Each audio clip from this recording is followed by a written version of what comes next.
Welcome to Rock That Relationship, a podcast about all things relationship with Corey and Tracy. Now let's get real and start creating relationships that rock.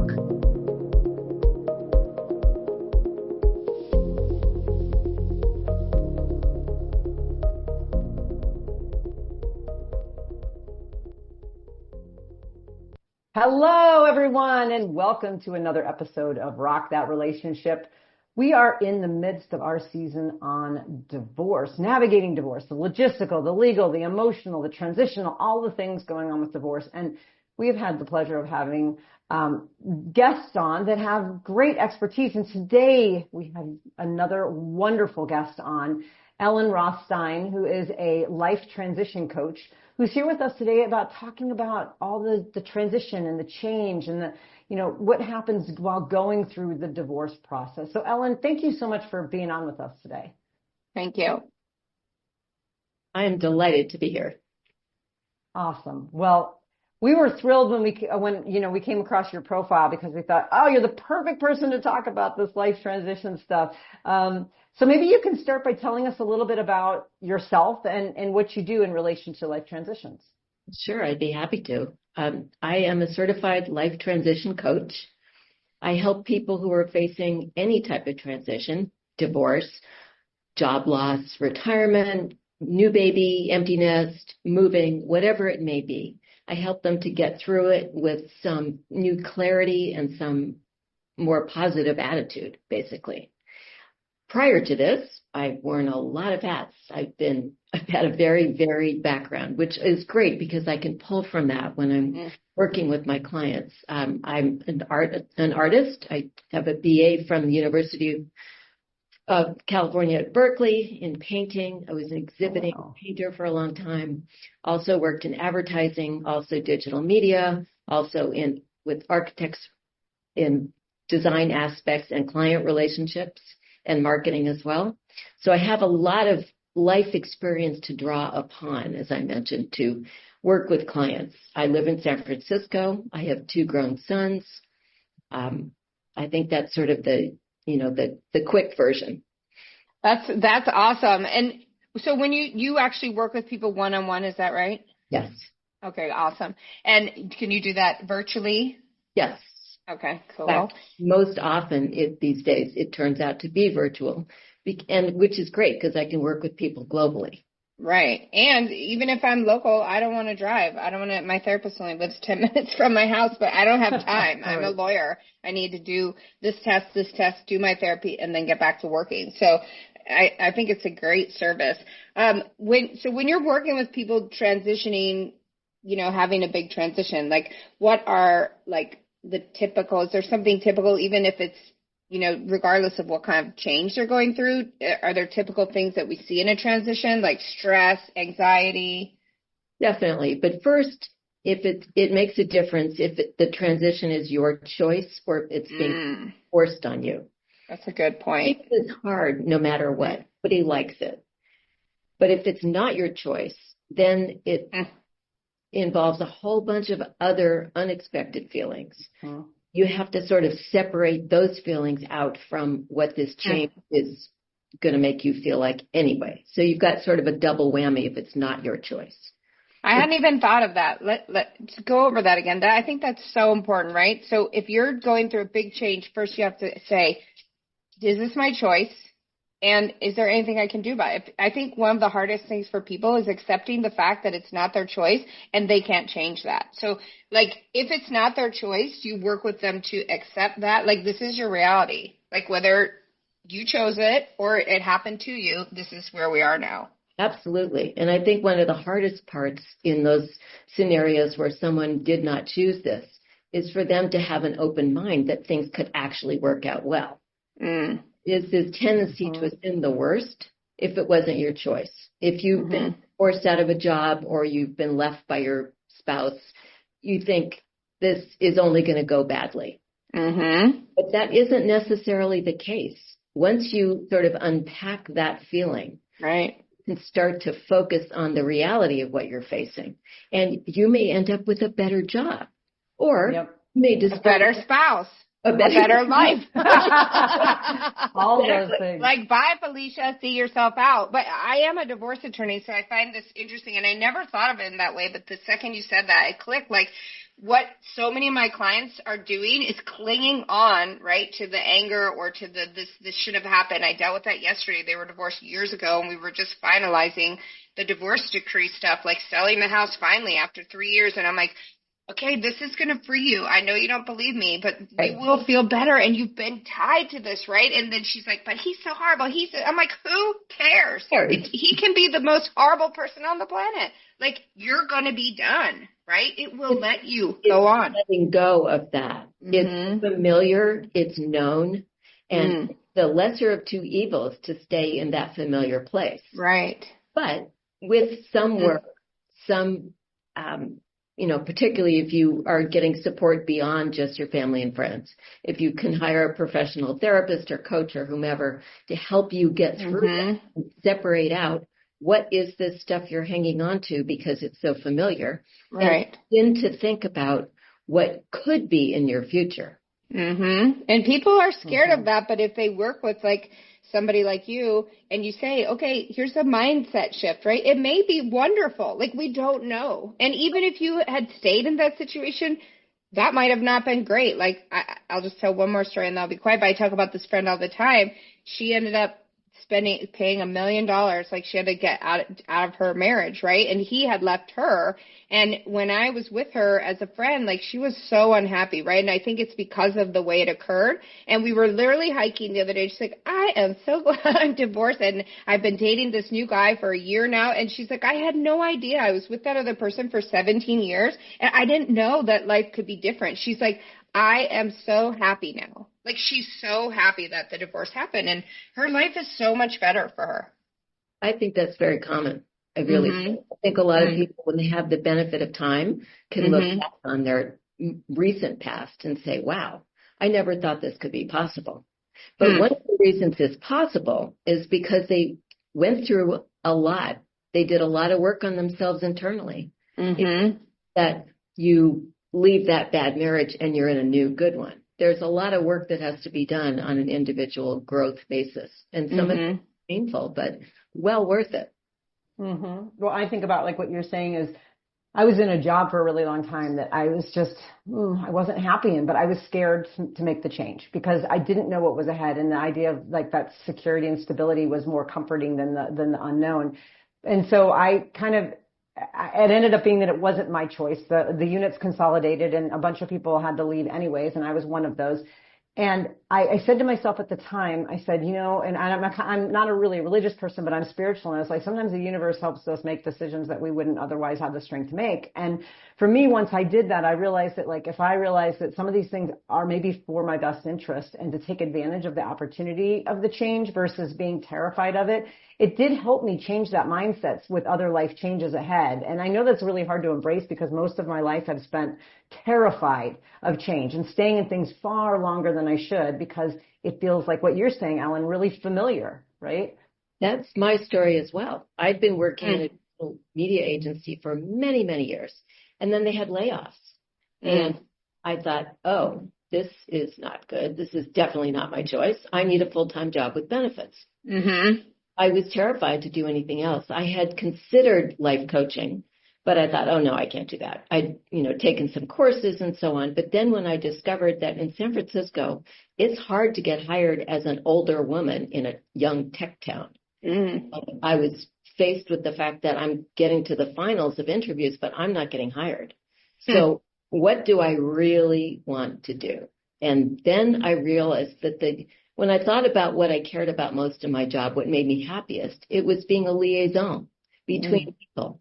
And that led me back to the coaching part. So then I thought, okay, I'm going to get certified as a coach, and I'm going to have to let go of my limiting belief that I need a full-time job with benefits.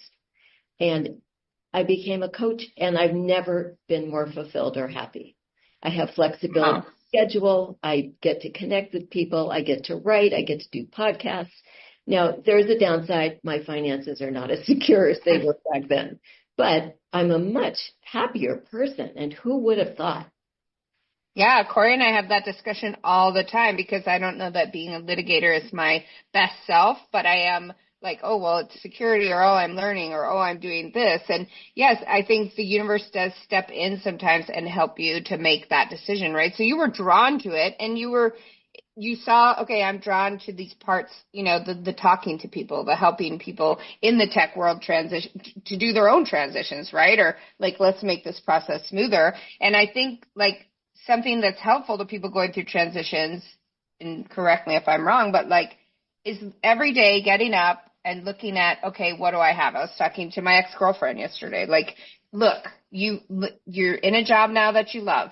You're in the town where you used to be and you love it more. And, yeah, you dumped a hottie like me, but that was, maybe that freed you up. Maybe that freed you up to do something else, right? And she's now coming to get her dog who's been living with me for a couple months. And like, I think her life is about to expand exponentially, right? But she had to go through these kind of like painful transitions. And we talked about that a lot last night. I'm like, just get up every day and look at that gratitude. Okay, look, this job is allowing you to do this. It allows you to be outside during the day. It allows you to have happiness, right? Where she didn't in the job that she had when she lived here.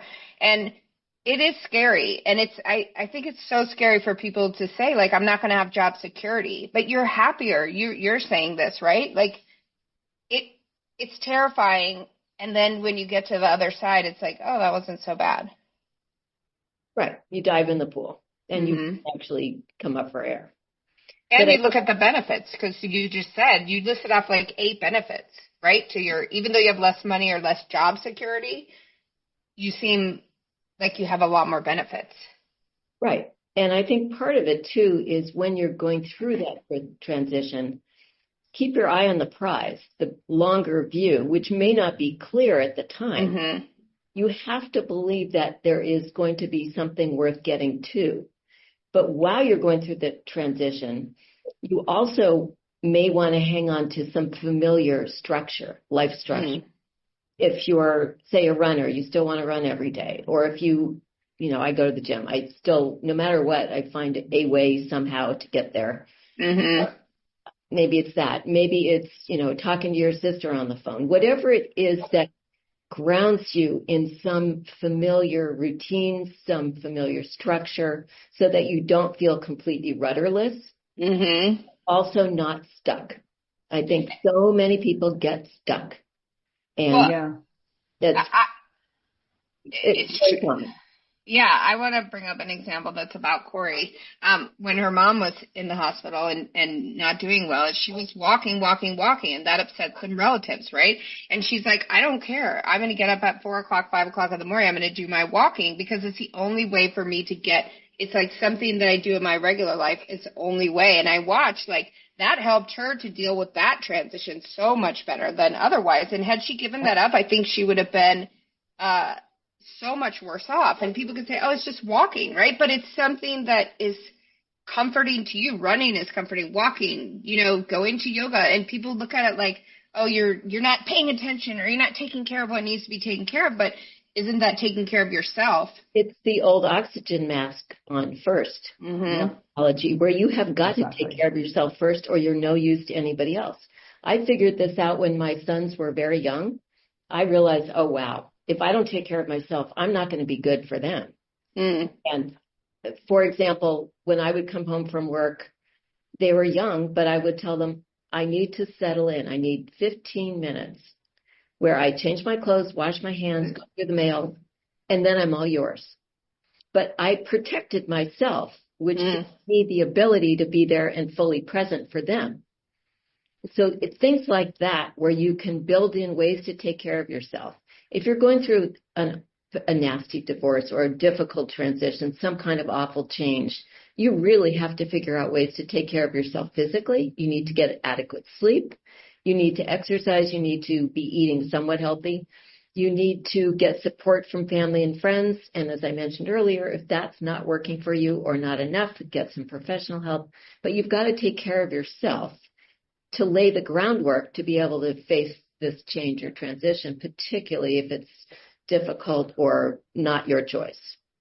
Mm-hmm. Oh, I love that. And one of the things too that when you were talking earlier about the kind of the familiarity thing.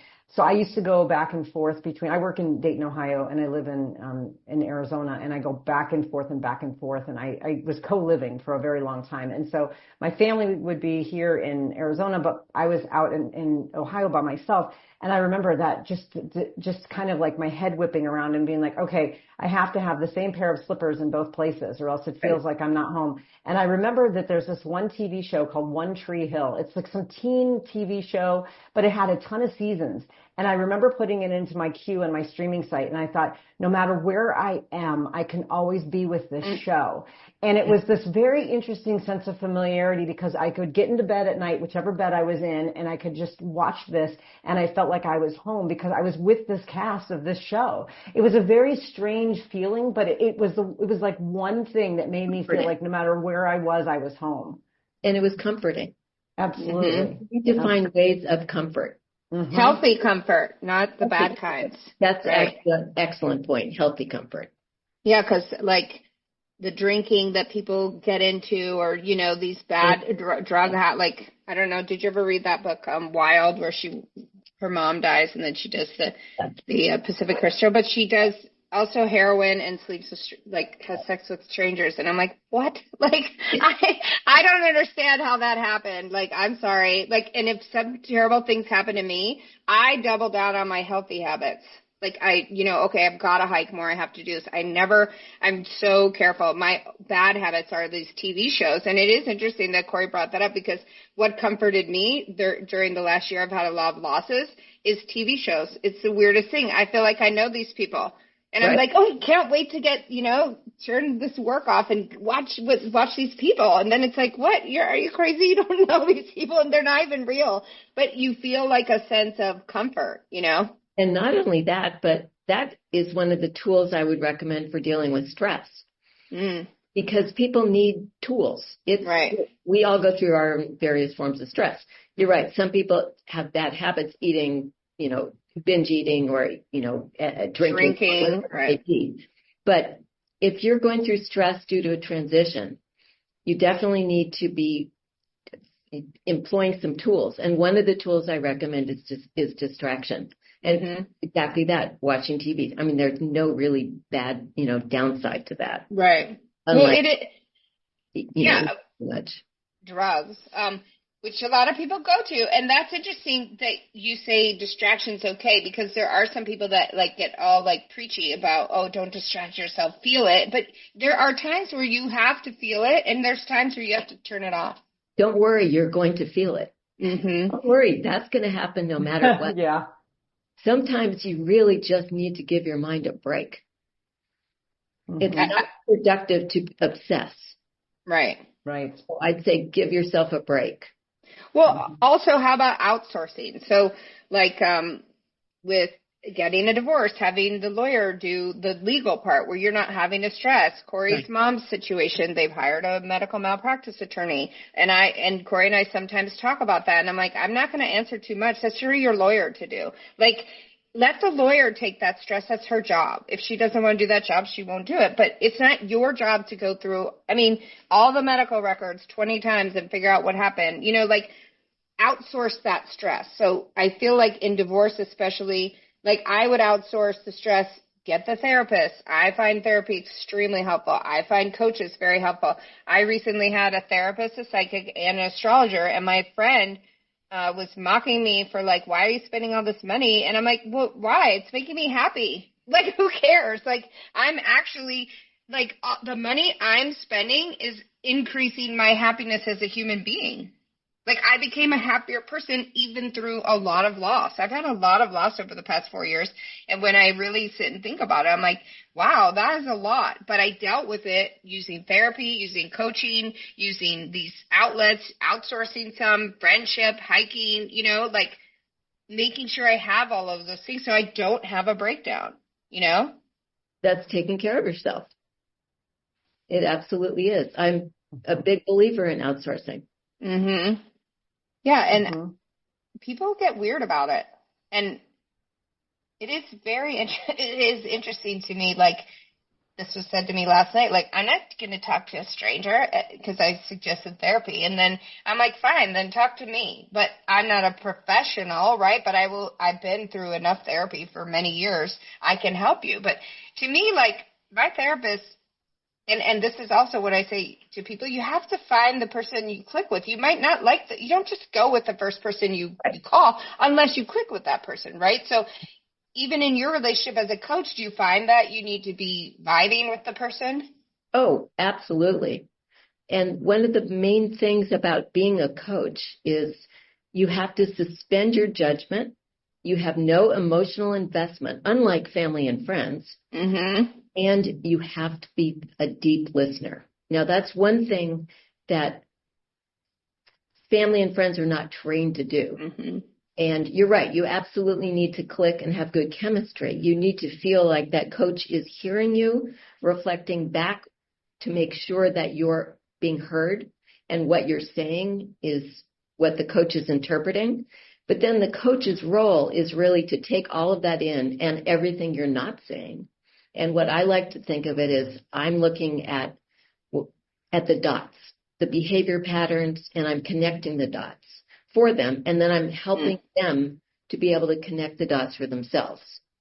And I don't have any judgment or investment in the outcome. All I can do is help that person get through the process and be able to end up with a better attitude about this transition so that they do end up happier. But that is something that family and friends are great for up until a certain point. But typically say they didn't like your spouse. They're rooting for you to get divorced, or they really did, or they don't be single and repeat their experience. And so they bring their own baggage to that conversation, or probably many conversations. And you're not getting true neutral support. And that's really key. For a while, I was a crisis counselor, COVID. And that was all this, it was on a text-based platform. And some of the stories I heard would curl your hair. It was really horrible. Wow. And it was hard, a lot of suicide. Really hard. But I was there not to be judgmental about their choices or their situation or how they got themselves into that situation. It was really just let's work together and figure out how to get you moving forward and out of that situation. Well, Ellen, I know one of the things that you have talked about on your profile and that I'm so intrigued about is particularly as your style of coaching is really tapping into your own intuition and then helping people use their own inner voice and, as they go through life transition. Could you talk a little bit about that process or how you help people use their intuition and how you use yours when you're coaching? Sure.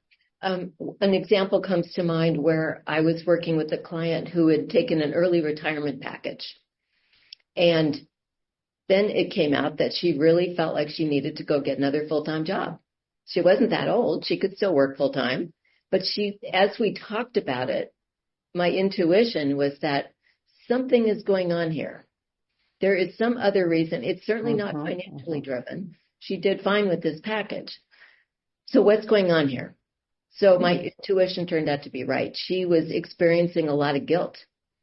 She came from a large family that always worked and had a lot of guilt, and she took care of some of her siblings, and now she had her own children and family and husband and all of that, and she couldn't let go of her own limiting belief that she absolutely needed to have this guilt and to work. So as my intuition was right, we were able to understand and unpack more of where these feelings came from, at the end of which she felt freed up to work part-time or to find something she really liked to do. Right. When we reconvened later, she was so excited. She said, if it wasn't for you and these conversations, I would be in some full-time job I hate. And instead, I'm doing something I care much more about, and I have more time to do other things. So do you find that be super common with people? Like they do things because society says or the family says? Of course. Yeah, of course. We're all subject to that. But I'm not.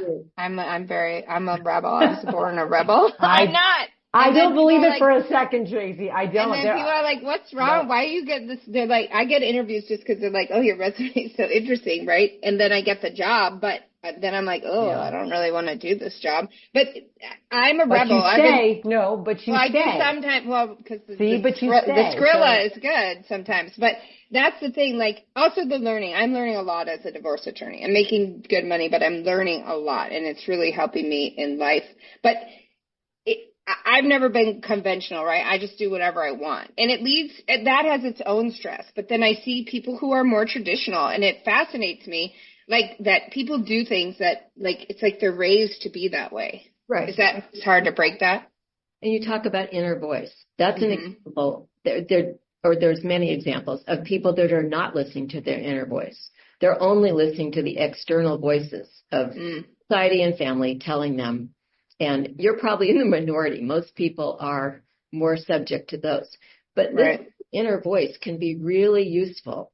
Parents and, peers and teachers and everyone around you have a tendency to want to give you ideas and suggestions and recommendations about things that they feel would be good for you. But you have to try it on with your inner voice, because if it doesn't feel right, it's not going to work. You're going to spend years training to be an X-ray technician when you have no interest in being an X-ray technician. Or an example I like to use is if you decide to go to law school because your parents are saying, oh, you have to go to law school, but you really are an artist at heart. Well, then don't go and be a corporate lawyer. Be a lawyer that is in favor, that helps protect the arts. Find a way to listen to that inner voice. What do you really care about?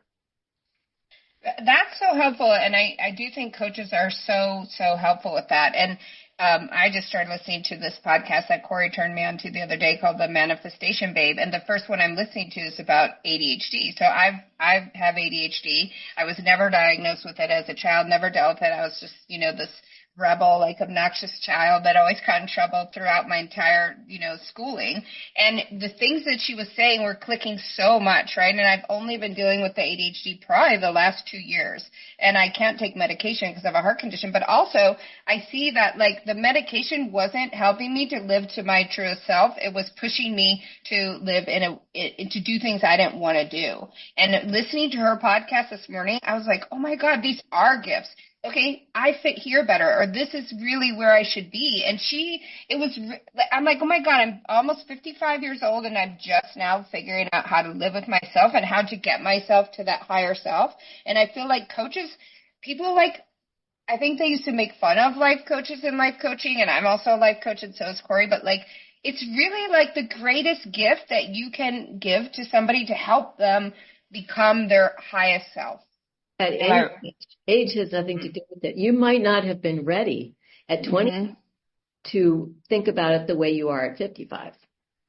So I wouldn't worry about the fact that it took you this long. But yes, coaches can help you step back and have some perspective about something in your life that turns out to be really important. So Ellen, we've seen some things around this IPI method, from your coaching standpoint.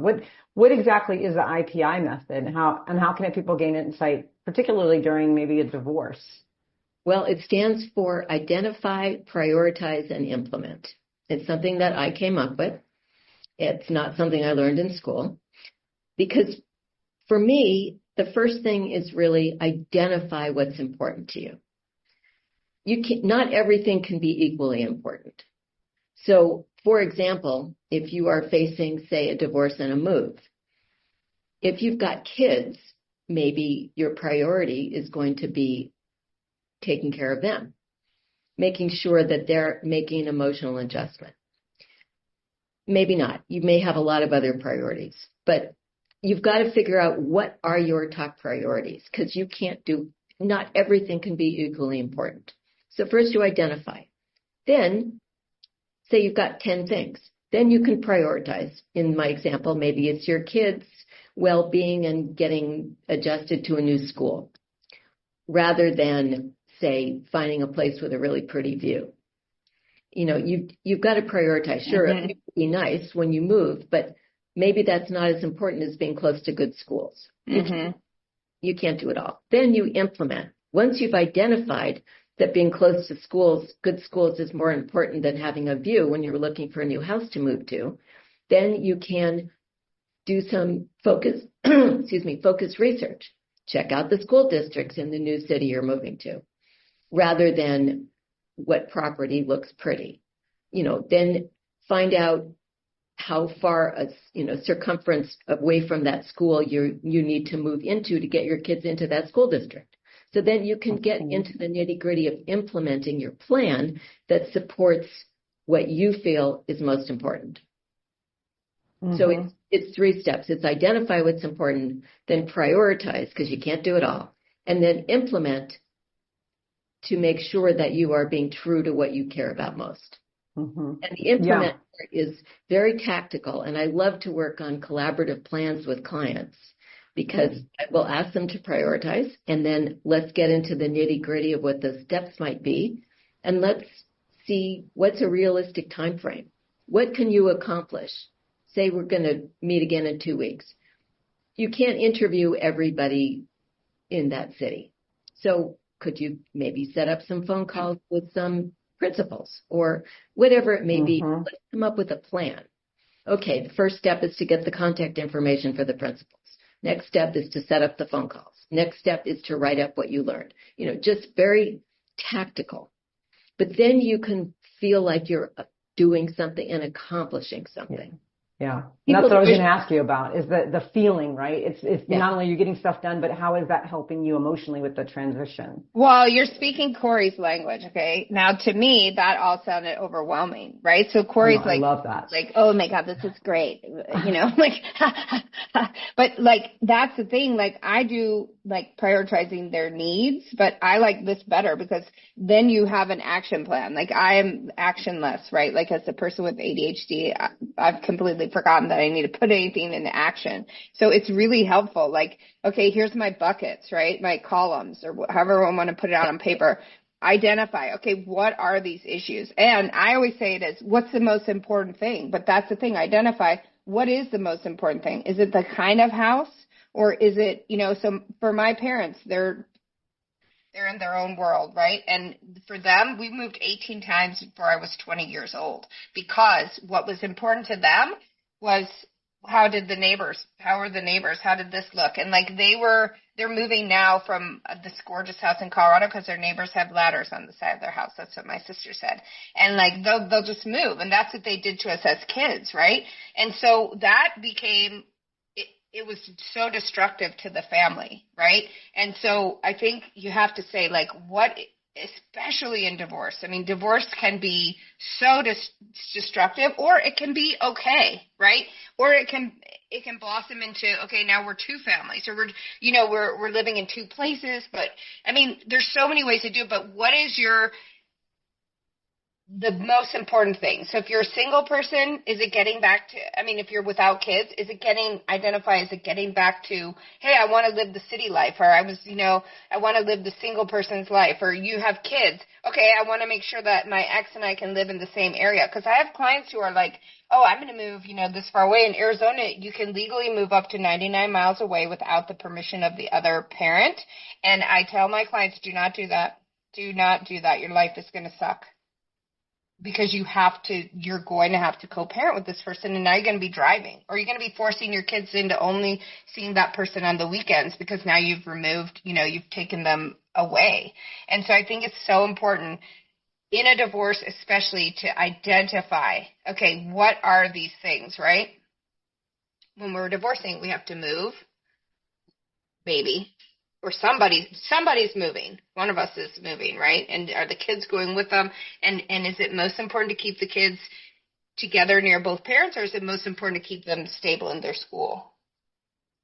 And then you're right. You identify all that stuff that matters in a divorce, and then you put together a plan. And then you feel like, okay, I'm not going to drown and be overwhelmed by the divorce. Mm-hmm.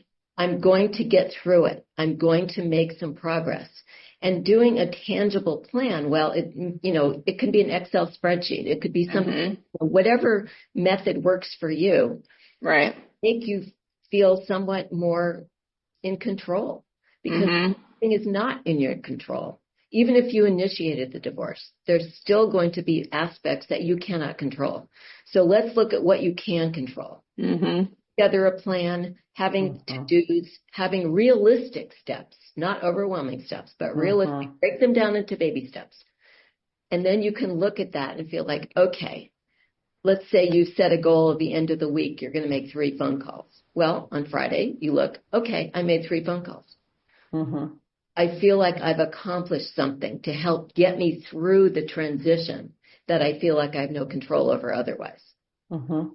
Do you ever find that, like when you're helping people with their plan and sometimes they don't follow through with it, it's really a reflection of the fact that they didn't prioritize properly, and you have to kind of go back to that step and say, okay, what's really important? Because sometimes people drag their feet and they don't do something, and then you realize that it's like you were talking about earlier with that person who wanted to go back and get that full-time job, and it's like maybe that's not what you really want. Do you ever find that you have to sort of go backwards a little bit? Yes, because you're right. A lot of people don't completely follow through. And then you have to go back and figure out, okay, what's at the root of this? Why aren't they following through? I had a client that was trying to make a out-of-state move and look at graduate schools in this other state. Well, this client was missing deadlines for applications. But then it came out as we dug a little deeper, there were other issues at play here that had more to do with family dynamics, for example. That's not exactly what it was, but more to do with unrelated things. And that's why they couldn't accomplish those goals. Mm-hmm. Mm-hmm. That's why a coach is so important, because if I was trying to do this plan by myself, I might not hold myself accountable or know like what's holding me back or why I'm not, fulfilling things. But, for someone like you, where you have this like idea of neutrality, like you said, you can say, okay, hold on, let's take a moment and see what's going on. Okay, this is so important. We talked to somebody who does divorce mediation, right? So she's got this whole program, and she's thinking of taking it like nationwide, where couples come. It's, collaborative divorce, and they are together, and it's a whole weekend retreat kind of thing where they go through the writing up the parenting plan, the property distribution, and all that together. And I feel like, and I don't know if she has this, I'll have to look at it, but then the next stage in their weekend should be talking with a coach and saying, like, how am I going to move forward? And I think it's so important.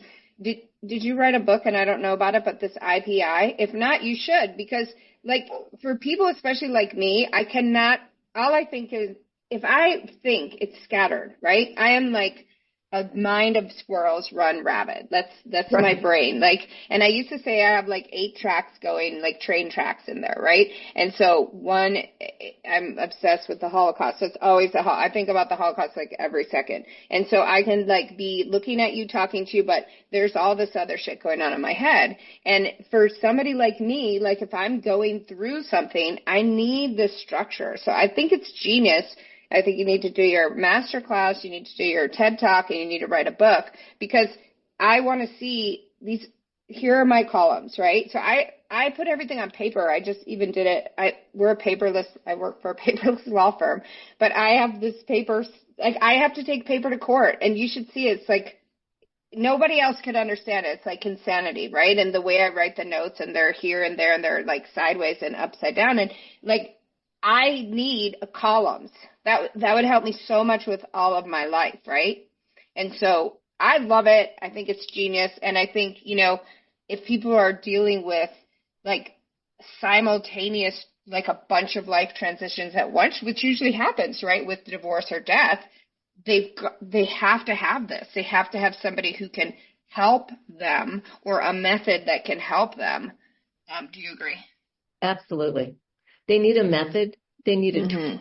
They need something they can rely on, but they also need to be accountable, because it's easy to fill out a spreadsheet or a tool, or, use some online tool and make it look beautiful and then walk away. Right. And check it later and go, oh, I kind of missed that. I didn't do that. Or maybe that's not right. Oh, forget it. Mm-hmm. You need that partner to help you be accountable. Accountability coach. Yeah. And what you put in that, form, as we just said earlier, has to be accurate, right? It's not going to be perfect, but it has to be true to you. And then once it is, then you need the accountability partner to get through it. But you've got to organize. Even people without ADHD need to see it in a progressive way. And you're right, you're going to have one for moving if you're going through a divorce, one for moving, one for finances, one for, future planning, one if you have kids, one for kids, right, and so on, one for social support or, whatever. Right. All these major changes that could almost be like overlays. Right. They do intersect. There is going to be a need for these plans to be separated so you can make some progress, and then you see how they overlay, because that will be your total picture. But yeah, there's a lot there. See, we've seen the germination of the Rothstein method today on this podcast. Yeah, there we go. IPI. Well, and I'm also wondering, because I do more work on like emotional intelligence. So Tracy's got a lot more tactical stuff because she does more of like the legalities and things. And I'm more in the like space of exploring the emotional intelligence element of it. And I think about, you got this list and we talked about the feeling of sort of a sense of accomplishment or control, right? Like you finally just have some semblance of stability that you've created. What are some of the kinds of other emotions that you've seen people experience after maybe they've checked something off their list? Like they've been so excited to like find a new place to live and they've researched it and they've, so they check that off their list. They narrow it down to their place they want to live and they check it off and they make an offer on a house or find an apartment and check that off. And then now it's time to move, right? So like they have all the highs of checking off the list, but now it's time for the actual transition. Do you find that people sort of emotionally rebound or regress or have some kind of, I don't know, what kinds of emotions come up for people when they get to that final step of that transition plan? Well, it's always one step forward, two steps back. You're never going to walk in a straight line. You're never going to take one step forward and the next step forward and the next step forward. If you're experiencing a lot of emotional turmoil because of this divorce, which most of the time you will be, you're going to be retreating, you're going to be regretting, you're going to be wondering, you're going to be doubting, you're going to be at the same time that you're making progress.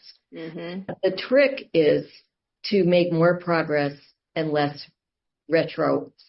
Regression. Yes. That's the word. Ideally, you want to be making two steps forward and one step. So what can you do to focus on the outcome, but also allow yourself the space to grieve and mourn and whatever it is you need to go through? Yeah. Because if you don't, that's going to come back and bite you later at some point. Yep. Always will. So that's a very natural process. Nobody is going to be, oh, I'm so happy about this. I just, signed the papers on the house. I'm still going to regret. I'm still going to miss my old house. I'm still going to be sad. Still going to have all of those feelings, and that's fine. But keep your sights on the fact that this is leading you to the next phase of your life, and it's going to have some good stuff. Well, and I was just talking to somebody the other day about it. It's interesting when we have some kind of a change or experience some kind of a void or a loss, that it's amazing how it's almost like a wound in some ways, like it fills in for itself. And so like at first it might be like, oh no, I'm kind of sad to move into this new place. I'm happy that I have a place, but I'm kind of sad to move into it. But then after you start decorating, you're like, oh, now I'm happy again. Like the void of that feeling sort of becomes filled with the new adventures or the newness or hopefulness that can come from that, which really when you're on almost like the cusp, right? Like move-in day, move-out day, move-in day is like, oh, that can be kind of scary. But then all of a sudden you can cross over and, you're out of the cusp and maybe you're feeling hopeful again. And if you can make a new connection with a person, say you meet your neighbor and she's really friendly and you think, oh, I'm going to like her. Or you go to the shop to buy some food at your, local store and you have a good encounter with the person who's behind the cash register, or you run in, meet somebody in that same store who drops their package and you pick it up and you have a good interchange. Any kind of positive social interaction will help get you through this. It's isolation that will make you wallow in that. That's right. In that past pain. Yeah. And isolation, like that's come up several times this week with friends who have gone through these big transitions or they're sad about something. And I'm like, they reach out, and then, I say, do you want to go for a walk or something? No, I just wanted to talk about this. And I'm like, great. Like, isolating is not going to help. And even if you don't want to go for the walk or whatever, the fact that you're telling me this, that you're reaching out to say you miss your mom, you're reaching out to say you're sad, or something like that. Like, it's so important. I think people it's like, they feel like some people are like, oh, I don't want to bother other people with my problems, or they don't want to be vulnerable. They don't want to be embarrassed. I have several clients who've moved in with their parents. They're in situations where they have an order of protection against the other person. And I'm like, look, there is no shame here, right? Number one, across the world, people live intergenerationally within the home. Just say, let's look at this. You have dinner with your parents every night. They're helping you with the kids. Like, they're all protecting you. Like, don't look at it as I'm a loser, I'm bad, I'm this. I'm like, look at every day, get up and say, okay, these are the great things about it. Okay, maybe this isn't how you anticipated your life going, but in your life now, there are a lot of really good things. And it's hard, I get it. Like, I mean, most of December, I just literally worked and watched TV and didn't do anything else. And I didn't focus on the things. When you're not focusing on gratitude for things, that's a great practice. And I do think, like, getting up every day and saying, okay, these are the things that are going well. These are the good things that I have. Yeah, I have a practice that I do every night. When I first get in bed, I say, what went well today? And I count on my fingers. And what went well could be anything, no matter how trivial. It could be something tactical, something emotional. But what went well? It would be really easy to think of the things that didn't go well, but were not. Right. What went well? And I make myself do that every single night when I get in bed. Number one, you're still alive. You're in bed. You're alive. I do that in my bed, where if I end up, half the time I fall asleep on the couch. Last night I woke up like this on the couch with the dogs all curled up. And I'm like, gosh, I should go to my bed. But when I do go to my bed, I'm like, I love this bed. It's so comfortable. I love the sheets. I'm so fortunate, right? I'm in a safe place. Like, even if I'm in a safe place, I'm in a clean place, I have running water, like, so many of people in the world don't have those. And it's easy in this society, I think, in particular, especially when people are just touting their money and throwing it everywhere, to say, like, I don't have what other people have, but we have more than so many people have. And that's what's gotten me through the hardest times in my life, is like, well, I'm grateful to have such a comfortable bed. And bed bugs infested it last year. And everybody knows the story. I put it all over, and everyone's like, burn it, burn it. And I didn't burn it. I first tried rubbing alcohol, then I went for the poison. And now I've poisoned them, got them out of my house. It was just in the back room.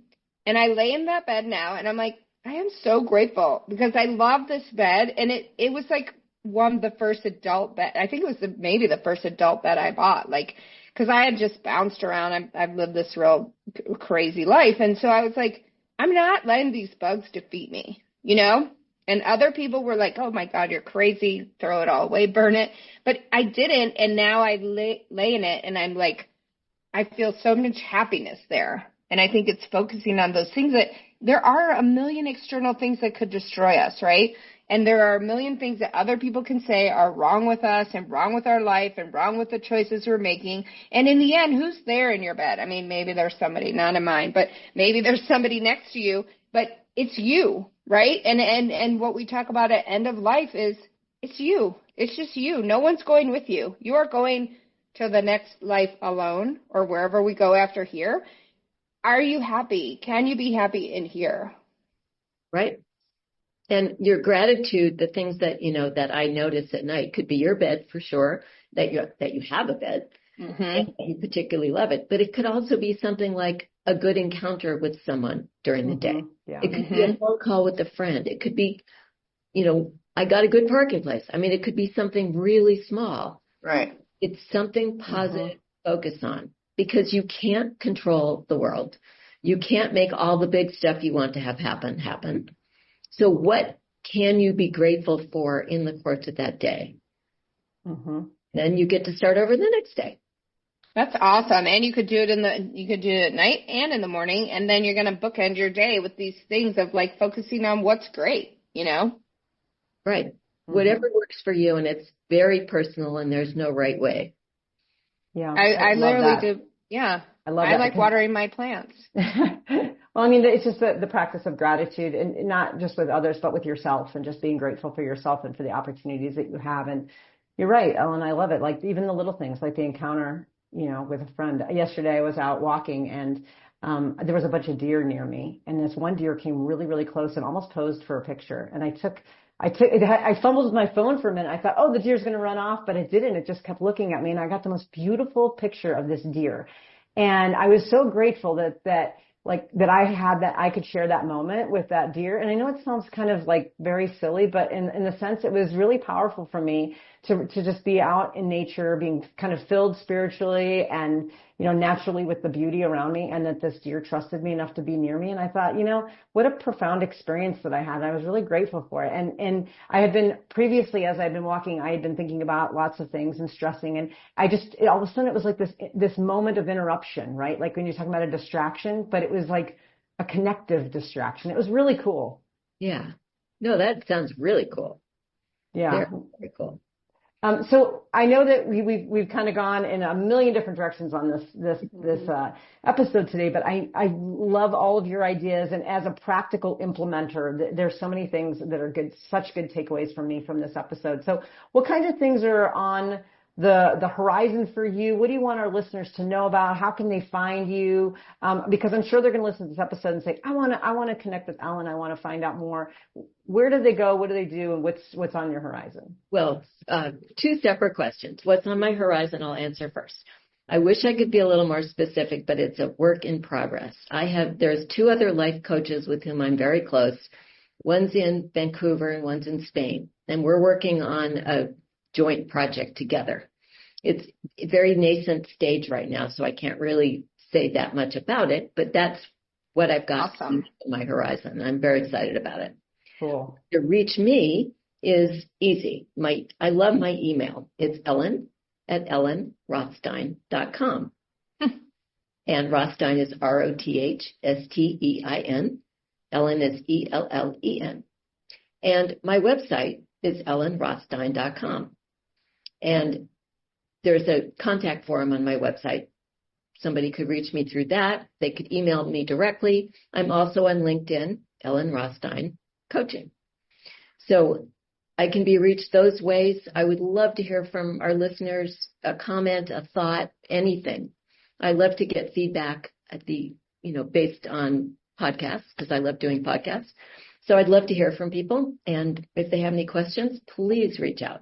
Yeah, and reach out to work with her, because you have such a great energy. Like, your energy is so calming and you're so clear. And I think that, you would be so helpful to people who are, in chaos, right? And their mind is just a fire. And I think you'd bring it down. Let's do this. Let's do that. So, I think anyone going through divorce can use the help of a great coach, and it's worth the money. I would agree with that in general. And I think you're right about picking up on my energy being calming. I've been before, for sure. That is who I am. And I'd be happy to work with anybody that could benefit from it. And this is so much fun. I love having conversations. Oh, good. Yes. Well, you get to hear about Tracy's bed bugs and my deer also. Hey, bed bugs, exactly. As a bonus. I just want to say a thing about bed bugs. People act insane about them. They are simply bugs. And I've spent a lot of my time around the world in tropical places, and they're all different kinds of bugs, okay? People calm down about it. Just use the right things. I tried the kind and gentle way of using rubbing alcohol. That did not work, so I did go straight for the poison. Yes, we can't have them infesting us in our home, but they're also not people. This is the thing, and I think thank you for bringing up, Corey, and making your eye rolls, because it brings us around to divorce, is that people act like divorce is such a horrible thing, or, oh, you're so awful because you went through a divorce. It's the same with bed bugs, and that's why I chose to be so public about it. I did not go out and buy these bed bugs. They just showed up. I don't know where they came from. Everyone wants to know where they came from. I don't know, but the reality is they showed up. They were there. I dealt with them, and I wasn't going to blow up my life or my beautiful bed because they came. And I'm not going to blow up my life because I got a divorce. Divorce is okay. Thank you. Divorce is okay. Life is okay. Death is okay. Yep. Transition is okay. Right. Change is okay. Bugs are okay. When people aren't here anymore, bugs will take over the world.